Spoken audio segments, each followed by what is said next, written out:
안녕하세요. 5월 11일자 뉴스에 따르면 리보세라닙은 면역관문 PD-1의 발현을 낮춘다고 합니다. 그동안 리보세라닙에 대해 많은 걸 공부해왔지만 리보세라닙은 정말 기능이 많은 약이라는 생각이 듭니다. 물론 리보세라닙은 혈관신생 억제라는 작용기전이 가장 핵심입니다. 그런데 그 외에 부수적인 작용기전도 많다는 것이죠. 그래서 병용요법에 특화된 약이 아닌가 생각이 들죠. 이번 뉴스 기사에 나온 리보세라닙의 또 다른 작용기전은 세포독성 T세포의 면역관문의 발현을 낮추는 작용기전입니다. 2020년에 발행된 면역항암요법의 이해를 살펴보겠습니다. 최근 20년 동안 고형암의 치료는 표적치료제와 면역항암요법의 개발이 이루어지면서 빠른 속도로 발전되어 왔다고 합니다. 그러니까 표적치료제의 역사가 20년이 넘은 것이죠. 리보세라닙도 이제 최신 작용기전의 신약은 아닌 겁니다. 세월이 빠르죠. 혈관신생 억제제 아바스틴이 2004년 2월 26일 미국 FDA로부터 허가를 받았으니까 약 17년 차입니다. 현재까지 비슷한 혈관신생 억제제도 많이 출시되었을 겁니다. 그동안 항암제에서는 어떤 발전이 있었을까요? 완치가 불가능한 전이재발암의 생존기간을 연장시켰습니다. 기존의 6개월의 생존기간을 1년 6개월 이상으로 생존기간을 연장시켰는데요. 1년 정도 늘었죠. 그리고 일부 고형암에서는 종양의 크기를 줄어들게 만들어 수술을 통해 완치를 기대할 수도 있게 되었습니다. 리보세라닙이 PD-1 발현율을 낮추는 게 무슨 의미가 있는지 알려면 면역항암제에 대해 이해해야 합니다. 우리 몸의 악성 종양을 제거하는 건 면역세포입니다. 그런데 악성 종양은 면역세포가 종양을 인지하지 못하게 합니다. 그렇게 면역 시스템에서 탈출하는 것이죠. 그래서 면역세포가 종양에 대한 면역학적 인지를 할 수 있게 도와주는 신약이 나왔습니다. 그게 바로 면역항암제였던 것이죠. 종양은 생존하기 위한 여러가지 노하우를 가지고 있습니다. 항원 제시세포가 종양세포를 항원으로 인지하지 못하도록 합니다. 항원 제시가 안 되므로 T세포도 활성화되지 않겠죠. 또 T세포와 NK세포의 기능을 억제하기도 합니다. 옛날에는 T세포나 NK세포를 증식시켜서 더 많이 주입하는 방법으로 치료해보려고 했는데요. 좋은 결과가 나오지 못했습니다. 왜냐하면 문제는 숫자에 있는 게 아니라 인지에 있었기 때문입니다. T세포의 숫자를 늘린다고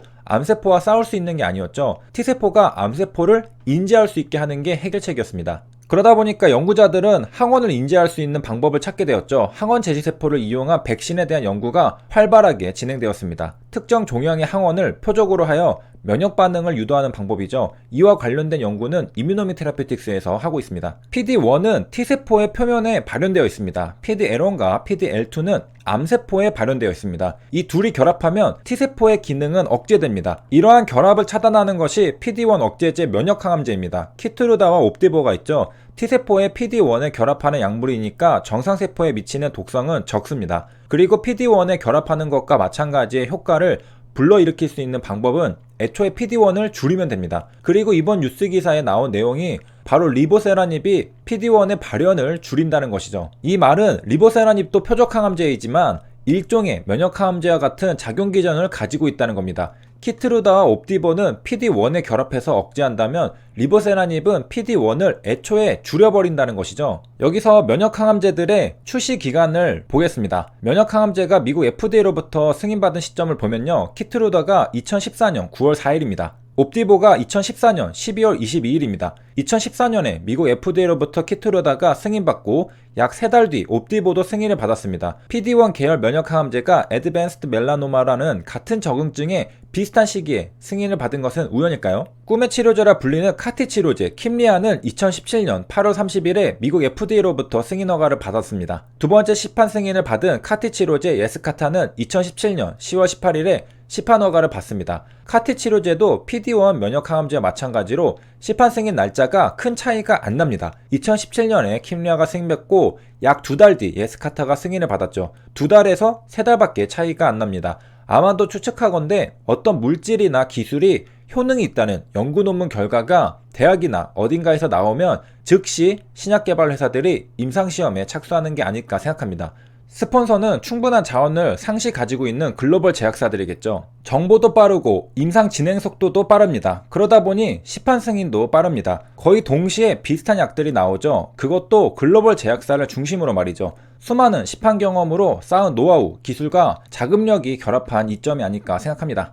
다음은 PD-L1 계열 면역항암제 시판 승인 시점을 보겠습니다. 임핀지는 2017년 5월 1일에 FDA로부터 승인을 받습니다. 티센트릭은 2016년 5월 18일에 미국 FDA로부터 승인을 받습니다. 임핀지와 티센트릭은 약 1년의 시차가 있네요. 티센트릭이 더 빠릅니다. 한번 쭉 정리해보면요. 키투르다가 2014년 9월 4일 허가, 3달 뒤 옵디보가 2014년 12월 22일 허가, PD-L1 계열 면역항암제 티센트릭이 2016년 5월 18일 허가, 1년 뒤 임핀지가 2017년 5월 1일 허가, 카티 치료제 킴리아가 2017년 8월 30일 허가, 2달 뒤 예스카타 2017년 10월 18일 허가를 받았습니다. 정말 몇 년 사이에도 여러가지 혁신적인 신약들이 허가를 받아오고 있습니다. 경쟁자들은 하루가 바쁘게 계속해서 신약들을 만들어내고 있죠. PD-1 면역항암제가 2014년에 등장했는데요. 3년 뒤 2017년에 카티 치료제가 등장했습니다. 시장에서 각광받는 신약들이 5년, 10년 주기로 나오는 게 아니라 불과 3년밖에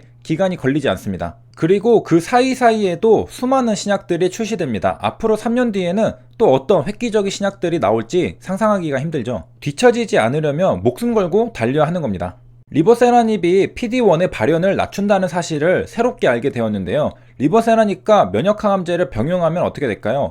리보세라닙이 PD-1의 발현을 낮추고 면역항암제는 PD-1에 결합하면 PD-1을 더욱 억제를 잘하겠죠. 효능이 높을 겁니다. 참고로 옵디보의 임상결과 논문을 살펴보면요. 그림에서 OS가 교차됩니다. 실험군과 대조군의 생존 곡선이 교차하는 상황에서는 위험비가 시간에 따라 달라집니다. 아마 초반에는 옵디보의 생존율이 도세탁셀보다 낮았겠지만 최종적으로 논문에서는 해저드 레이시오는 0.73으로 옵디보가 효능이 있다고 나왔습니다. 통계적 유의성도 확보하였습니다. 그래프의 중간에는 12개월에 대한 OS를 보여주는데요. 그러니까 1년 데이터죠. 51%가 옵디보에서 생존, 39%가 도세탁셀에서 생존하는 모습입니다. 우리가 임상시험에서 실험군과 대조군으로 나누고 위험비, 해저드 레이시오를 구해보는 이유는 뭘까요? 그건 바로 비교해보고 싶은 겁니다. 임상 연구는 비교하기 위한 연구죠. 결과도 비교하기 위해 만든 여러가지 도구를 사용합니다. 결국 A와 B를 각 그룹에게 써보고 A가 나은지 B가 나은지를 판별하는 것이죠. 좋다, 안 좋다는 상대적인 개념입니다. B보다 A가 좋다라고 말할 수밖에 없는 것이죠. 그리고 직접 비교가 가장 좋지만 그러지 못할 경우에는 간접 비교를 하게 됩니다. 건강보험심사평가원에서도 직접 비교를 할 수 없는 경우에는